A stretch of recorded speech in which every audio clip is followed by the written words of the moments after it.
they were at work, like everything else. Their Richard Pryor album. We had the Bill Cosby albums. We didn't have Richard Pryor, unfortunately. Oh, so then obviously then you did not have Blowfly. No, Oh, bro. no. Man, that's oh boy. But even by today's standards, Blowfly is really, really bad. Is it really? Oh my God. Seriously. You don't, yeah. So anyway, in case you are wondering who these two people are reminiscing about early 80s hip hop and rap, before it was even called hip hop. In fact, it got the name hip hop from old people who were mad about all that hippity hoppity music. And we were like, that's kind of dope. It's hip hop. We just call it rap. Thanks, Grandpa. Hip hop. Yeah, the hippity hoppity. It's the Power Hour, brought to you this morning by Power Interfaith as a sponsor here on WURD, also known as wordradio.com. And sitting across from me is Bishop Dwayne David Roysta. And sitting across from me is the Reverend Dr. Mark Kelly, the new senator from Arizona, Tyler. Woo! Congratulations. Thank you. Congratulations. I'm Congratulations. thinking about running for something, anything, just so I could use all his old yard signs. He's got to Just write like, Tyler on the back end. yeah, it'd be kind of cool. Look like it's intentional. You know what I mean? So you write the Tyler and it's like, oh, that's kind of artistic. Yeah. Yeah. So Senator Kelly, hold that stuff for me, bro. You know, be a good friend. We're both bald. We both the name Mark Kelly. So hold that for me, my friend. Congratulations to him. Yeah. And yeah, listen, today, if you want to get on this conversation, I'm not sure if we're up on Word. We are up. We're up. On Facebook. Okay, great. So we're on Facebook Live. So those of you who are tuning in to Facebook Live, I see you there. Do us a big favor. Do like me right now. I'm going to hit the share button. Boom. Just did it, and I have just shared it. So we want you to share this out with your friends and family so they can join in this conversation. Oh, we got a lot to talk about. We got a lot to talk about. And I don't even know how we're going to cover it all in 1 hour. So we're going to try our very, very best. Not sure if we better take your phone calls this morning, but if you are able to somehow get through, you'll have to go through Kuwaisa. She's back. Kuwaisa is holding it down this morning. What's up, Kuwaisa? Good morning. How y'all doing? Good. It's good to hear your voice and wonderful to have you back. Thank you so much for everything that you do. We missed you. Really, really missed you. I missed you all too. I really did. It's so good to be back and hear your voices. All right. So Kuwaisa, your plan basically was you just didn't have the nerves to handle the election, and you said you're not coming out until the winner's declared. Is that it? Exactly. That's exactly what I did. Yeah. I really wanted to do that too. I was thinking like I was just going to play a whole bunch of old sermons on Sundays and hope people wouldn't notice. Glad to have you back, Kuwaisa, and glad to see everybody this morning.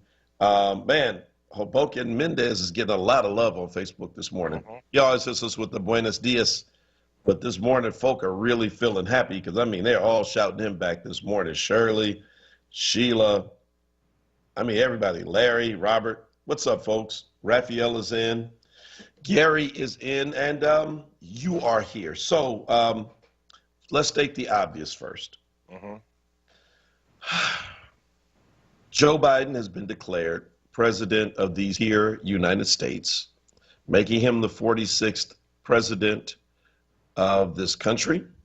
Along with him, his vice president-elect is Senator Kamala Harris, making her, among many things, the first woman, first black woman, first Indian woman, first woman of Alpha Kappa Alpha Sorority Incorporated, first woman from Howard University. And in case you folks don't know anything about that subculture, our subculture, Black Greek letter organizations and HBCUs, let me just say, you could never tell anybody from Howard anything before, certainly not an AKA from Howard anything before, and you can certainly never tell anyone from Howard anything from here on out. So if you ever get to an argument with somebody from Howard about who has the best HBCU, just walk away. Walk away until you elect a president or a vice president from your HBCU. And until that happens, just you're not going to win the argument. Man, it was like the Eagles had won the Super Oh, Bowl it was again crazy out on there. Saturday. It was crazy out. You and I were both out there, so there was so much going on. We had the big rally, the Count Every Vote rally, Every Vote Counts rally, and Every Vote is Sacred rally at Independence Hall. There's probably 5,000, 6,000 people down there. And then all the way down Market Street to City Hall was just people everywhere. I actually, so it was kind of funny. This is funny. My nephew, who was down there with us, got his car towed. So because he Oh parked wow. in the wrong spot. He lives in Twin Oaks. He doesn't know anything about the city. And so he parked in the wrong spot, got his car towed. I had to go take him to go get his car. We had to drive through the city to go to the lot. Bruh, I'll tell you, everywhere I go, people were just dancing in the street. I was down in South Philadelphia in one of the sections that has black people in it, because not all South Philly's black. And literally, there was a woman out there with music, a Biden-Harris sign, twerking cars that came past. And I was like, whoa. Wow. People were just, I mean, the traffic was backed up. It was snarled everywhere. I came back down. I was all the way down near Oregon Avenue, coming back up Broad Street. I was near a little bit north of Broad and Wolf. And like people were just jumping in the middle of Broad Street, dancing, holding their Biden signs. People had their kids out riding bicycles around. It was absolutely insane. Everywhere you go, Germantown Avenue, Upper Crescent Valley, which is up in the border between Germantown and Chestnut Hill, right off of Germantown Avenue. They were out there, the big rally out there. It was just absolutely incredible. I have not. This was worse than when the Eagles won. It was just absolutely incredible. People banging pots out their windows. It's making all Yeah. kinds of noise. It was like the national nightmare is beginning to end. We're beginning to wake up. Yeah, it was so it really was a oh my God, I don't know how to even explain it. It was so spontaneous. I mean, I had just gotten down into Center City. I want to say people started like texting me from Hmm. outside of Pennsylvania. Oh yeah. So I had my helmet on. I was on the motorcycle, and I got the new setup where I can hear the text come through. Hmm. And so messages started coming through. Congratulations, y'all did it. Things Hmm. like that. I'm like, oh crap. I'm thinking, well, maybe they're still talking about earlier this week. And they started flooding through. I'm like, wait. And then people start running in the streets. I'm like, I'm thinking like, are the Eagles in the Super Bowl right now? I mean, that was exactly the feel. Oh yeah. And so while we had expectations of pandemonium and rioting and looting, buildings were boarded up. I said to one reporter who asked me, I said, instead of the National Guard, we needed DJs. That's it. That's really it. We needed a dance floor. We should have took that plywood down, put it on the street, and let folk do the electric slide all over the city. That's right. What a day. I mean, just an absolute beautiful day.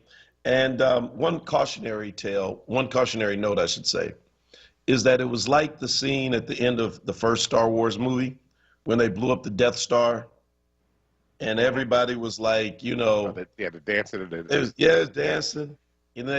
3 years later, Darth Vader came back and had reformatted the Death Star. Yep. The bigger He one. was worse than before he came back with the Emperor. Hmm.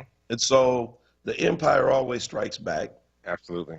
So I want to just say that our exuberance should be tempered in a reality that it took a historic outpouring of voters, and yet Donald Trump also got historic numbers on last Oh yeah. week. Oh yeah. Pennsylvania, look, Pennsylvania, Barack Obama, I knew on Tuesday, people were asking me, how's it feel? I said, these are 2008 numbers. I know it. Sure enough, it was. Barack got 3.2 million, which was the highest ever. He only got 2.9 the second time he ran. Biden got 3.2, but good God, Trump got 3.2 million out of No, Pennsylvania. I know. I mean, back in '08, McCain only got 2.9. So Trump got 2.9 in 2016 when he won. He somehow convinced another 300,000 Pennsylvanians Hmm. to join him after locking children in cages, after banning Muslim neighbors, after calling African countries S-hole countries, calling black NFL players like Kaepernick and Eric Reed and others who protested injustices like Ferguson, SOBs that should be fired, after just all of his vitriol and his hate mongering, his race baiting, and the ways in which white supremacists have felt welcomed by this White House, this dude got 300,000 more Pennsylvanians to vote for him. And it has a lot of us black folk looking at our neighbors in a brand new way this morning. That is also the big story on my timeline, and I'm sure the timeline of yours as well. I mean, I gotta, actually I stopped up at my sister's yesterday. Some of you know my brother's ill, and he's been staying there with her, and I was up talking to her. She lives in Harleysville. And, shout out to Deanna. And, part of the conversation we had was that there were several of her neighbors, and she lives in a development that had all their Trump signs and everything up all over the place. And she's like, I really don't want to talk to these people. And I'm like, I completely get it. The fact that you can support misogyny, toxic masculinity, racism, xenophobia, the oppression of children of color, by putting them in cages, separating them from their parents, that does not make you want to be friendly to these people. It's like, and there was a guy that lives right around the corner from her, and you've been up there before, so you know what I'm talking about. A guy who has a bike literally in the next cul-de-sac next to hers, and he has a truck out there too, and he had a big old Trump sign hanging off the back of his truck. And you know what we say about those Trump signs, but on a big truck too, right? On a big truck, right? Yeah. So I mean, it's just it's frightening, but it also says that the issue is not just political; it's cultural, and that for real change to come in this country, we have a lot of work to do. That has more to do not just with structure and systems, but we actually have to change the mindsets and the thinking of people in such a way that we're actually able to heal. I mean, I hear Joe Biden talking about being a healer, but I think, unfortunately, because of the way that people came out and supported Donald Trump, I'm not sure this is going to get healed easily or anytime soon, for that matter. And we're still going to have to deal with the impact of the court system, probably for the next 20, 30 years that he created, that is also built in his likeness. So we have judges, at least the federal level, who are sexist, xenophobic, misogynistic, full of toxic masculinity, including the women, that support his view of the world, that I think is absolutely dangerous. Well, I mean, listen, you can't dispute any of that, what you just laid out, and it's true. Yeah, I mean, see, the thing is, you can't fix racism. There was someone who suggested, Mark Lamont Hill retweeted it with his own imitation of a Bump from The Wire, if you remember that character. Yeah. What he would say, that expletive that he would just drag out. And the suggestion was, I can't think of who this pundit is off the top of my head, but he said, every Biden supporter should now reach out to a Trump supporter and, kind of extend an olive branch, so to speak. I'm paraphrasing, and say essentially, we know that feeling because we felt it in 2016. And so we empathize with you, and let's try to kind of move forward. Now, I mean, not going to happen. Right, because what you're not taking into account, and this is certainly by no means all Trump supporters. We know that 3.2 million of you are not going to fit this category that I'm about to say. But there are significant numbers of them, and you also it should bother you as a Trump voter, that for many of these people, the only appeal is what my former co-host Denise Clay would often say, is they like Trump because he hates the same people. That was it. That you hate the people I hate. Pretty much anybody that's not white. And truth be told, pretty much anybody that's not white and male, because the men kind of use the because they need those votes. But I mean, these are old school dude, you can't reach out beyond the aisle for that. This is not a difference in taxes. It's not a difference in small government, big government. It's not about conservative versus liberal, ideas. This is about white supremacy, the slipping away of what they view as their country uniquely, which it has never been. In fact, Let's go back. I mean, the fear around black folk initially was there were so many enslaved people that at one point there were more black folk than white people in the South. Right. And that's when they started importing, you know, Germans and Italians and everyone else to try to balance and bring those numbers up. So you can't fix that. You can't fix it.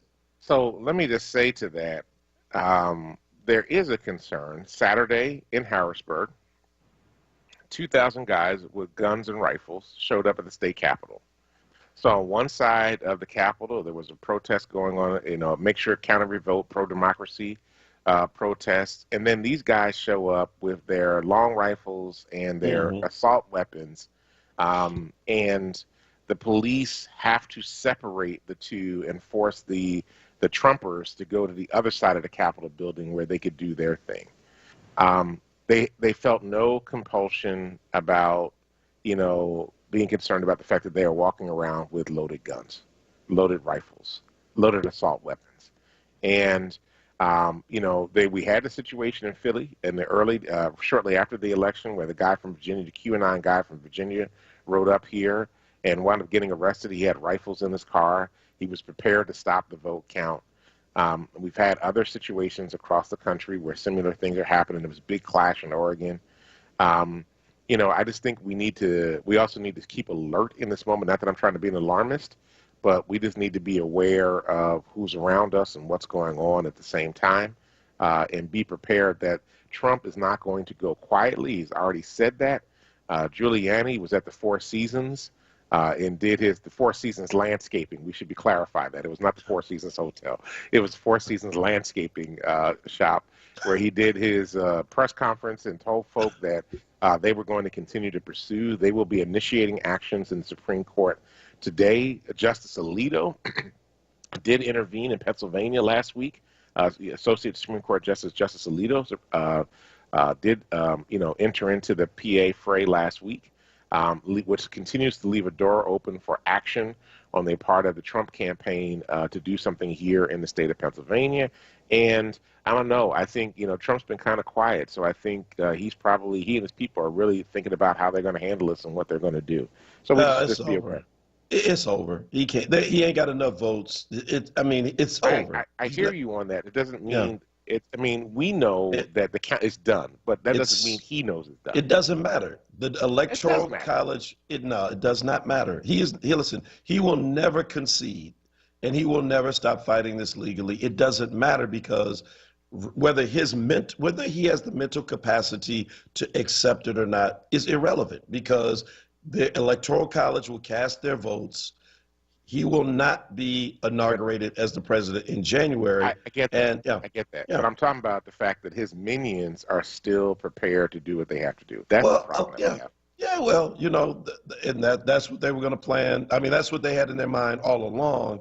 But we got to take a break. We're 2 minutes over. Kwesa is probably coming back looking at us like I should have stayed home. We'll be right back on the other side of the break.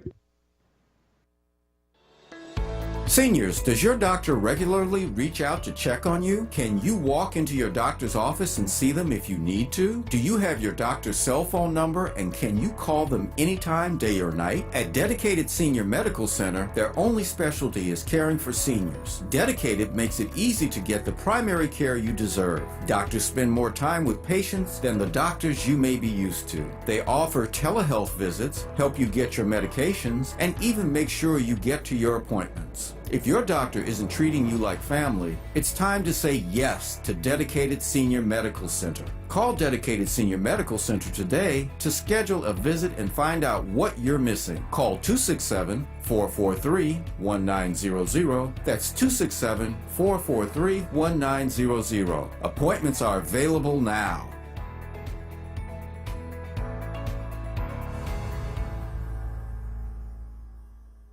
This is not a fad for us. We will not resume our regular programming when things die down. We're not black to help our bottom line or because it's politically correct. We're not joining a fight. This has been our fight, our message, our people. Black lives have always mattered here.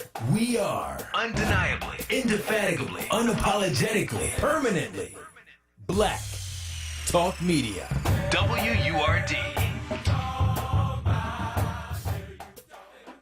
We're WURD Radio presents the following wellness tip to support our listeners with mindfulness and motivation as we continue to navigate the pandemic together.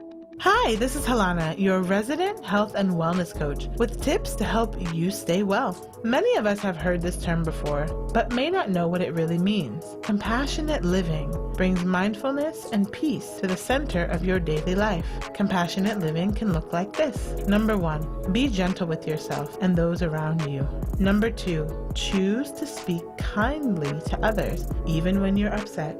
Number 3, become a good listener and practice empathy at home and at work. We sometimes think in order to live with compassion, we have to become someone else. Not so. In fact, allowing peacefulness to be at the center of our daily interactions is something we can practice every day. Go ahead and try it today. Stay well with WURD. Happy living. Stay well with WURD. Connect with us at wordradio.com.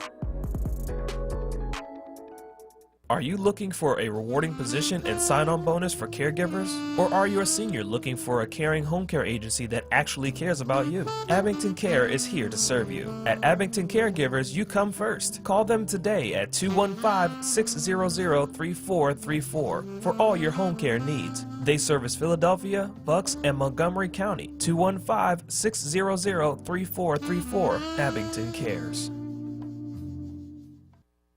Now, a traffic update On WURD Radio.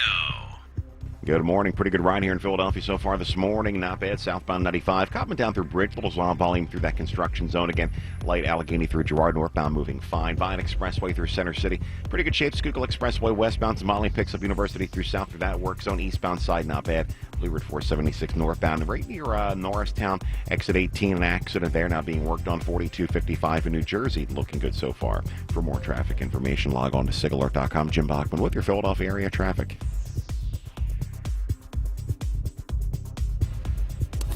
You're listening to WURD Radio, 96.1 FM and 900 AM WURD, independent black media. Welcome back to the Power Hour on WURD Radio this morning. This is Dwayne Royster along with Mark Kelly Tyler. We're here with you Monday through Fridays from 6 a.m. to 7 a.m. to bring you the latest in news, happenings around Philadelphia, and, of course, our opinions. And when we left off at the last segment, we were actually having a disagreement about the relevance of what's going to happen in the days and weeks to come here as the Trump administration continues to go to court to attempt to try to nullify the vote. Although I do believe he'll have trouble now because it looks like several of the other states are going to come in for him as well, and it will come in for Joe Biden as well. And it will make the conversation much more difficult and the lawsuits much more complicated to fulfill. It is an exciting day in America as we consider this, and we should just say thank you to everybody that went out to vote. I know Power, CASA, there were a lot of other, Case with Nick Talaferro's group. Others were out there making sure folk got to vote. Thank Black clergy of Philadelphia and vicinity who were helping to give rides. And thank you to every black person out there that exercised their right and their responsibility to vote this election season so that you can have a say in the collective destiny of our country, our city, our communities, and our state. Go ahead. I know you want to jump in. I see it. No, go right ahead. I was trying to cue up this. I'm trying to send Kwesa this clip of Kenneth Copeland losing his mind. Kenneth Copeland losing his mind. Hey, so I got to ask you back. What happened with Paula White? What did she say that everybody was freaking out yesterday? Strike. What was that about? I don't know. She was apparently having a word of prophecy that that they were gonna just like strike. Those were like votes for Trump. And then she created a new theology. Apparently, angels don't live in heaven; they live in countries. You haven't heard this, really? I don't pay attention to Paula White. Oh, so dude! All I know is that Facebook was blowing up with the whole Paula White thing. So and I do, right? Okay, no, I don't either, but you couldn't miss it, and so it's actually going to be a great meme at some point. So she goes on this thing where she calls for angels from Africa to come and help Donald Trump, and then she calls angels from South America And those are only two places that she actually said for angels to come from. And I'm thinking to myself, like, of all the places, I know, really. like if there are African angels and South American angels, they are not coming to help Donald Trump. That is. You got to see it. I got to go. I have to look it up on. All right. But wait, so now you made me think of so there are a ton of funny things that happened this weekend. Okay. So one of them is, have you ever seen this viral video? The woman who's being arrested. This happened a few years ago, and she starts singing. Yes. You about to lose your job. Yes. Right? I saw that. So for years now, it has been turned into something with music and remixes. In D.C. over the weekend on Saturday, when folk got the word, there was a big gathering, and the crowd just started spontaneously singing that song aimed at the White House. Thousands of people singing, "You about to lose your job." That is hysterical. That is hysterical. I'm actually disappointed. I have not heard more "you're fired" memes coming out, and I was just like, why don't we have more of that? I just love to take his own words and throw it back at him, but it was kind of wild. So anyway, I saw that video floating around again this weekend. So yes, I know exactly what you're talking about. and for those that don't know Paula White, we should clarify who Paula White is. So she's one of Donald Trump's closest advisors. She's actually a special advisor to the president. She's also a pastor of a black church down in Florida. She's a little white woman, and really deeply, quasi-Pentecostal evangelical, who, has been teaching and believing that Donald Trump was sent by God to save America. And she's on, WURD television. She's on TBN, Trinity Broadcasting Network. She's on a lot of the Christian stations and is a well-known speaker at women's conventions and different preaching conventions. So she's a little thrown off, in my opinion, but folk might disagree with me on that, but that's just my thing. Well, she has been accused by many, including myself, of cultural appropriation, first and foremost. So it's not to say that as a white preacher, you cannot adopt the style of a black preacher, because black folk do it all the time, adopt the style of, what traditional white preaching has been. I believe strongly in the ability to have cultural exchange. There's nothing wrong with it.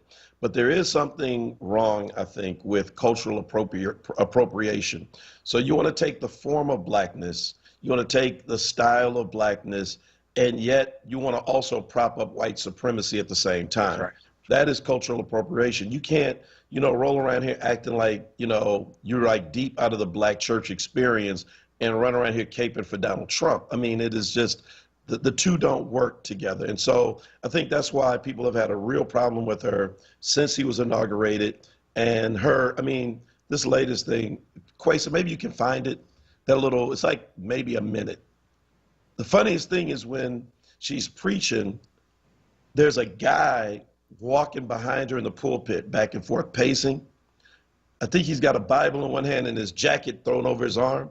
He looks lost, right? And so, but she's just going all in, and you're like, who is this guy? I mean, dude. Yeah, that's pretty frightening. Raphael just made a comment. I know who she is, Raphael. I used to follow her years ago in my evangelical days. So I was actually there when she was married to Randy White. And actually was at a conference with her in Baltimore, oh my God, almost 20 years ago, back before she blew up and got under the tutelage of Bishop Jakes, and then they had a falling out. So, totally aware. Oh, look at Robert's quote. See, Robert, you just gave me great language. Thank you. He says, blackness without the burden. Yeah. Right. Yeah. And so thank you for putting it in such a succinct way, because, my problem has always been like, it's like, so you want to be black when it's appropriate, but then when the police show up, it's, officer, I don't know what these gentlemen are doing. I'm on my way back to SEPTA. Going back to the main line. It's we can't take it off, you see? Right. And so white folk who are down as real allies of black folk know this and understand then, how offensive that kind of behavior is, because they know they got privilege, right? So anyway, listen, we probably will. Yeah, I was going to just say real quick, we will take your calls in the last segment because as you can tell, my voice is being shot, and Bishop Royster's got to bounce at 6:40. So you all can help me carry the last part of the show with your comments and questions and insights about this week. The phone number is 866-361-0900, and yeah, love to hear from you, but go right ahead. I cut you off. Yeah, so talking about preachers, can we switch to Georgia here for a minute? So your friend and fellow HBCUer, the Reverend Raphael Warnock, pastor at Ebenezer Baptist Church down in the great city of Atlanta, Georgia. He stands in the pulpit of the King family every Sunday. And our friend Tamika Bell is down there working for him now as his director of communications at the church. So Reverend Raphael Warnock is going to be in a runoff election in January. There's 2 Senate seats up in Georgia. One is a special election. The other one's a regular election. And it looks like these seats will determine the fate of the Senate, that these 2 seats will determine who has control of the Senate at this point. And it's going to be an all-out war down there to try to get folk out in January to go vote, to make sure, to see what happens if there's 2 Democrats, or whether there's going to be 1 Democrat, 1 Republican, or whether there's 2 Republicans coming out of the state of Georgia. And let's be honest, Georgia was, it's still, I don't think Georgia's been called yet, and it's still razor thin down there. As a result of the election. But shout out to Keisha Lance Bottoms, Stacey Abrams, who have been doing a tremendous job getting the folk in Atlanta and the Georgia area out to vote, and Nsay Fort, who is the head of the New Georgia Project down there. So, all right, great. And so listen, Roberta Alford, one of our members, says, kudos to Stacey Abrams. Her efforts should be turned into a master class on how to turn a loss into a win. I was talking to somebody who is very close to Stacey Abrams, and they were saying just how frustrated they were that she wouldn't try to, take advantage of the close gubernatorial race that she lost. And they said she kept telling them, I'm working on something big.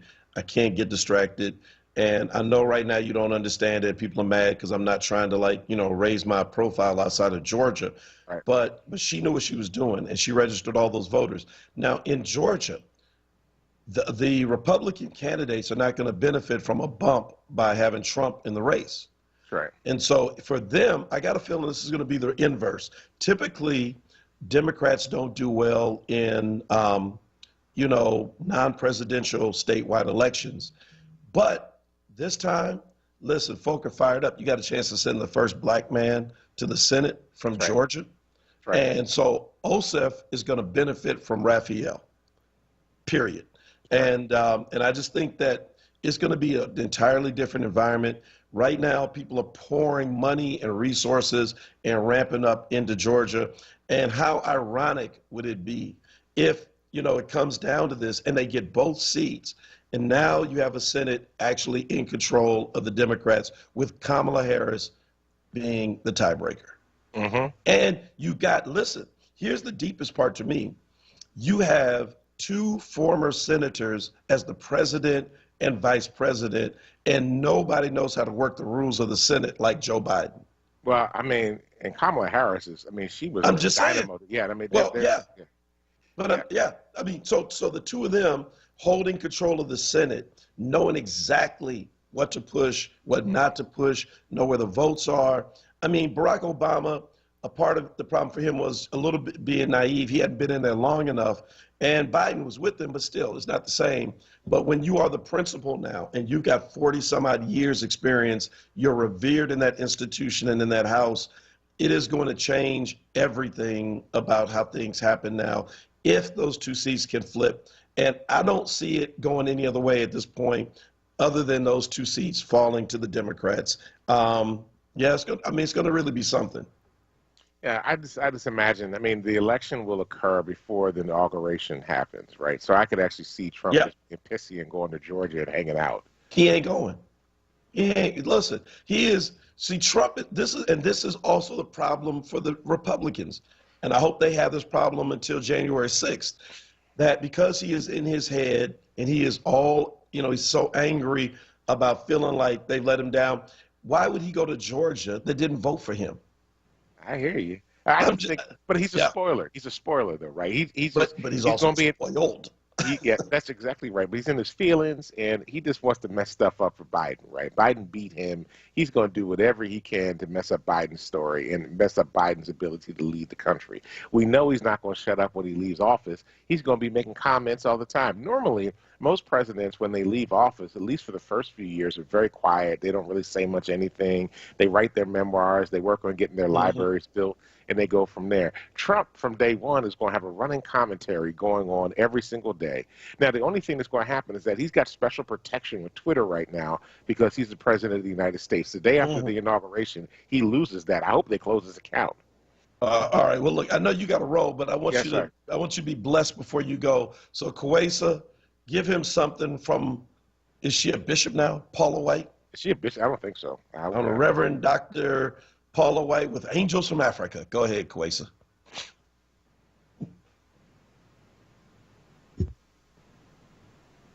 Well, I don't hear the strike. Oh, bruh. Sorry, man. I'm sorry I missed that. Apparently, you have to pull it up on your own YouTube and hear it in the car. But I think somebody posted it in the chat. Strike. Oh, which one? Oh, you have Kenneth Copeland. All right, let's send them out on that one, Kwesa. The media said what? The media said Joe Biden's president.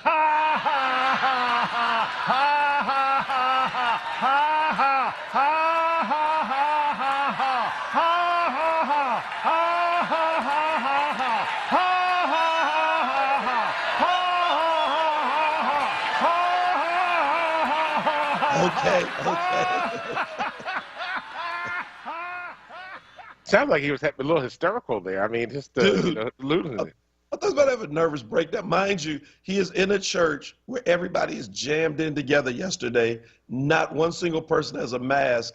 And maybe they don't know that coronavirus is spread when you expel respiratory droplets. And the last thing you want to do next to your neighbor is shoot out a whole bunch of, oh my God. He doesn't care because he's in the pulpit. He's not near anybody. Oh, Lord have mercy. All right, folks. We'll be back on the other side of the break. Have a good one, Royster. Take care now. All right. Right back with you.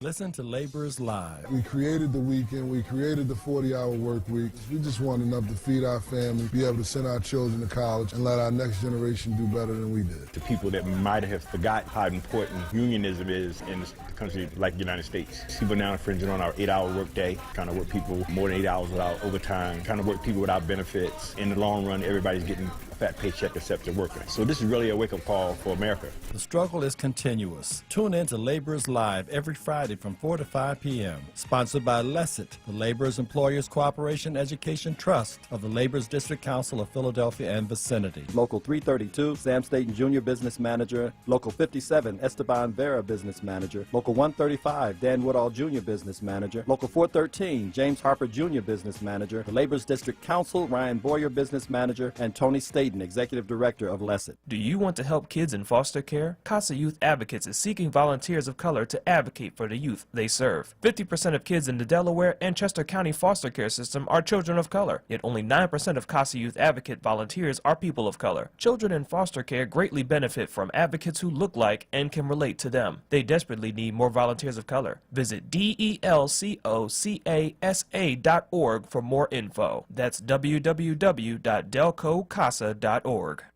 Hi, this is Jeff Brown from Brown's Family ShopRites and Fresh Grocers. Are you thinking about a part-time job to help out with the cost of the holidays? We have plenty of openings. You can apply online at shoprite.com/careers or freshgrocer.com/careers. Come join the Brown family today and help us serve the people of Philadelphia. Have a great holiday. Now, a traffic update on WURD Radio. Good morning. This report sponsored by CVS. Still not too bad here in Philadelphia. Southbound 95, as usual, volume building up from Cottman down through Bridge through that construction. Again, late Allegheny through Girard, northbound. Not a bad ride. Westbound Vine Expressway, the Lace Parkway through the Schuylkill Expressway. Now a bit heavy on the Blue Route 476 northbound. You're jammed up north of the Schuylkill up through Norristown. Accident there being worked on off to the right. Schuylkill eastbound Montgomery through Girard. You're slow westbound getting James University through South Street through the ongoing construction there.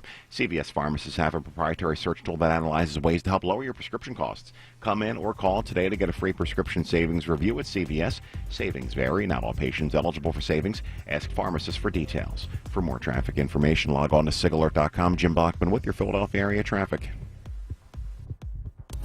You're listening to WURD Radio, 96.1 FM and 900 AM WURD, independent black media. All right, welcome back to almost commercial-free radio.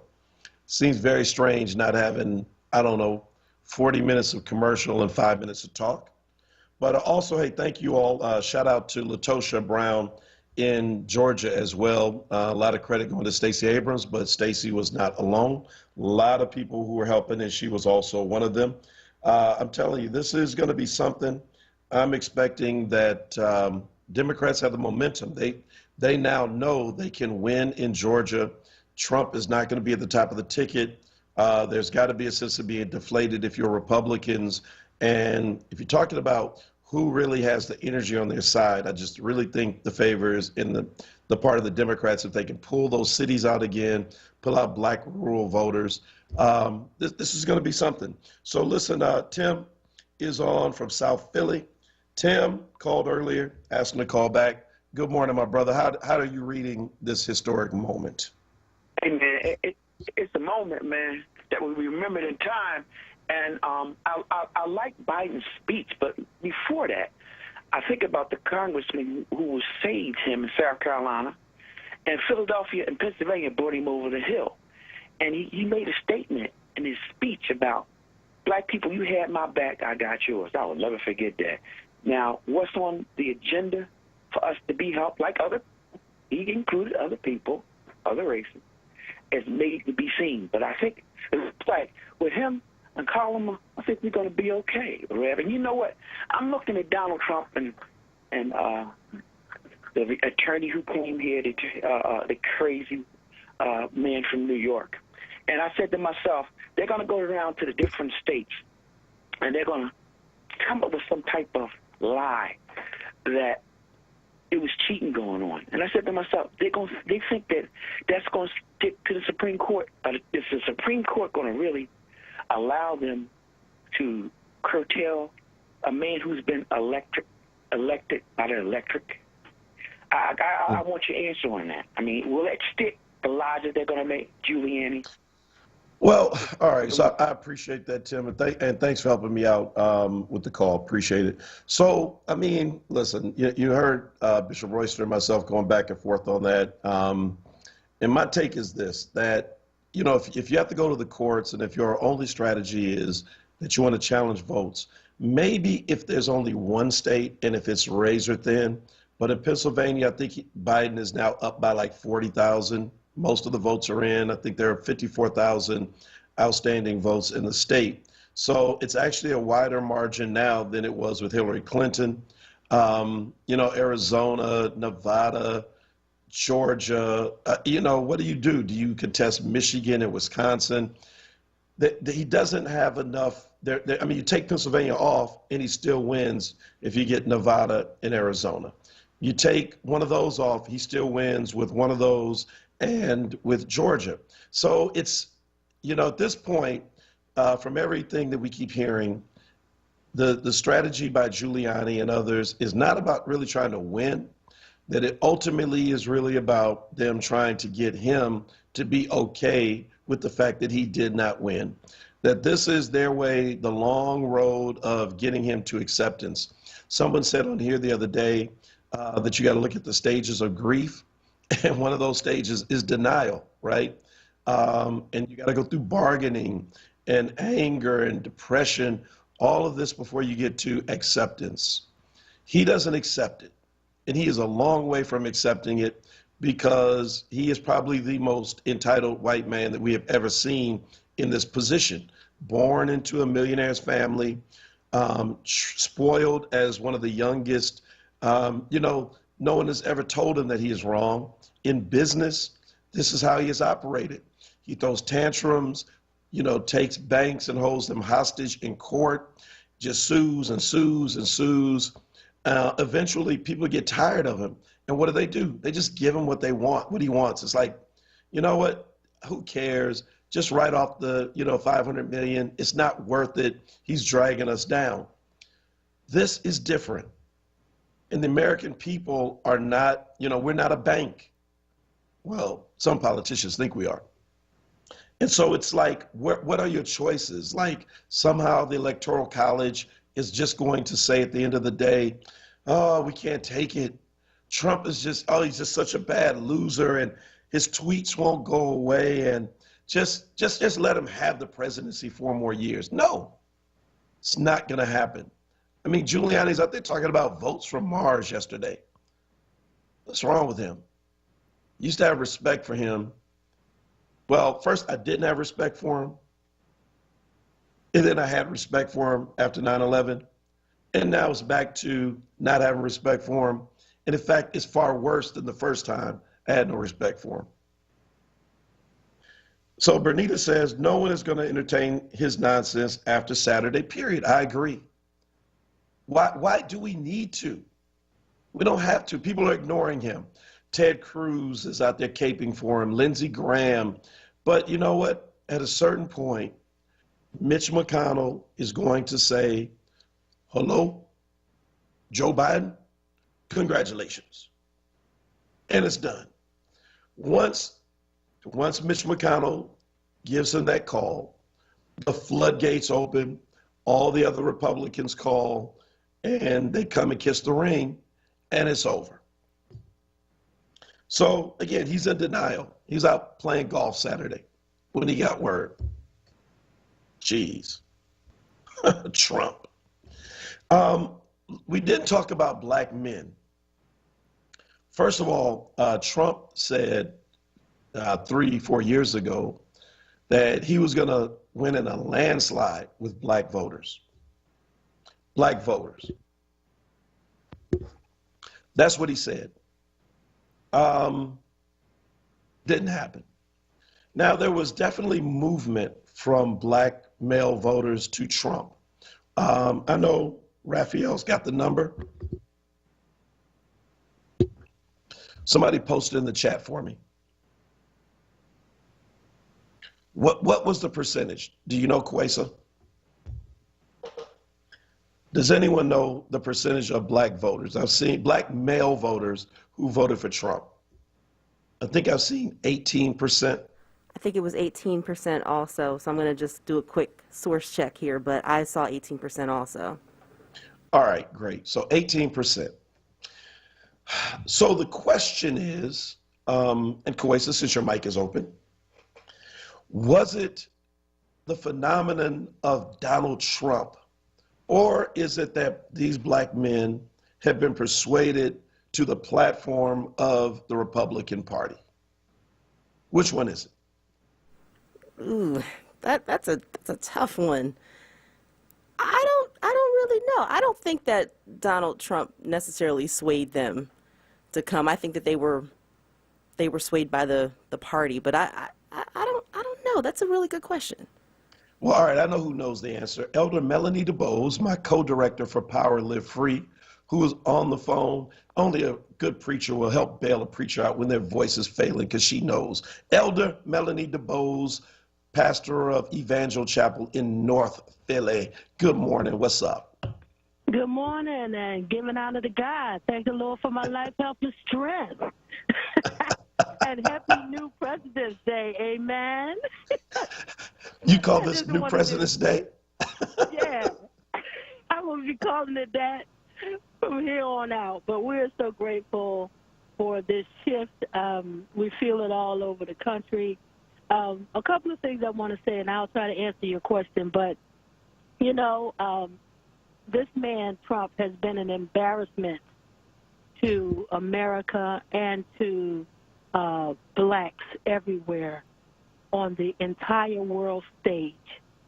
The results of this election have given us an opportunity to embarrass him on the world stage.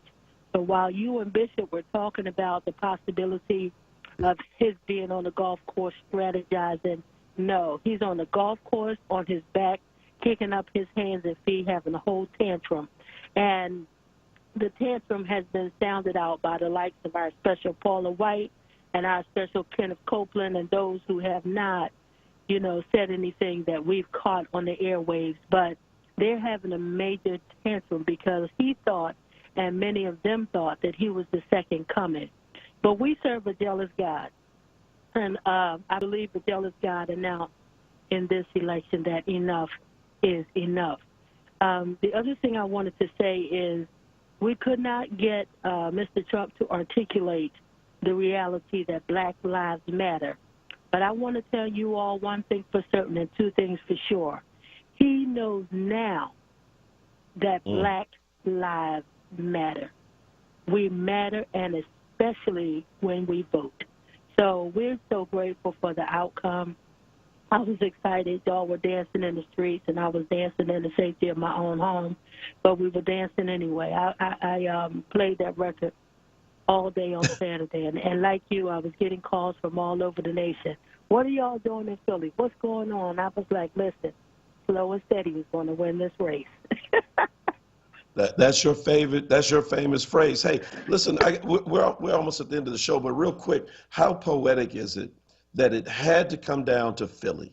That Philly is the city, literally, that pushed him over the top. Philadelphia votes, in particular, being counted, being tallied, took us over. He spent his entire presidency bragging, saying that no president had done more for Black people since Abraham Lincoln than him. Then explain to me how we are so ungrateful, or is it that we just didn't know he did so much for us? Yeah, I think that was a divine message from God and from the citizens of Philadelphia that we're not taking your hype. And for our one or two Black brothers that got caught up in the mix and decided to cast their support towards him, it's time for them to wake the freak up as well. But we did not get caught up in the hype. He has denigrated our city. He has called us out. He has called us out as Black people. He has mocked our calamity in the fact that poverty has ravaged our community. And he has offered no solutions, only taunting. So I am just grateful that it came down to us. And I was hoping while we were waiting for those 5 states to check in, I was hoping that we would check in and just seal the deal, and they would come in and bring the gravy. And that's what has happened. All right. Thank you, Elder Melanie, for bailing me out as we get ready to go. Let me just say tomorrow, maybe we could talk about Karen's message on Facebook that there are Black people still angry about Biden's pardon mass incarceration of Black people. And I want to call that selective rage, because if you're mad about that, and you are not mad about Donald Trump and the Central Park 5, which was not just back then, but even to this day right now, though Biden has apologized, Trump has not, then that is weak. And Karen knows, I know Karen agrees with me, but she's right that that's the excuse they use. Hey, happy birthday to my mother-in-law. Happy birthday down there in Florida, Mom. I hope you stay dry and stay away from Hurricane Eta. And Kwesa, again, glad to have you back. Thanks for the calls. Thanks for your comments. Lord willing, and the creek don't rise. We'll be with you tomorrow morning here at the Power Hour. Peace. I've been walking with my